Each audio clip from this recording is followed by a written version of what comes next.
18 তারিখ সন্ধ্যা 7:15 মুখে কালো কাপড় বেঁধে একদল যুবক সরকারি তিতুমির কলেজ ক্যাম্পাসে প্রবেশ করে। এরপরই শুরু করে ব্যাপক ভাঙচুর। একে একে হামলা করা হয় কলেজের বাস, ল্যাবরেটরি, নতুন একাডেমিক ভবনে। বাদ যায়নি অধ্যক্ষের রুম এবং ছাত্র হোস্টেলও। দায়িত্বে থাকা নিরাপত্তা কর্মীরা জানান, সেদিন 3 দফায় ভাঙচুর চালায় দুর্বৃত্তরা। পুড়িয়ে দেয় বাইসাইকেল, মোটরসাইকেল সহ ব্যবহৃত ফ্রিজও।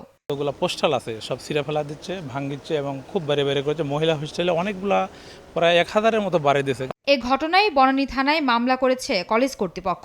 জড়িতদের আইনের আওতায় আনার দাবি তাদের। CC camera, CCTV, hard disk সহ প্রায় আমরা হিসাব করে দেখেছি আনুমানিক 2 কোটি টাকার জিনিস আমাদের ক্ষয়ক্ষতি হয়েছে।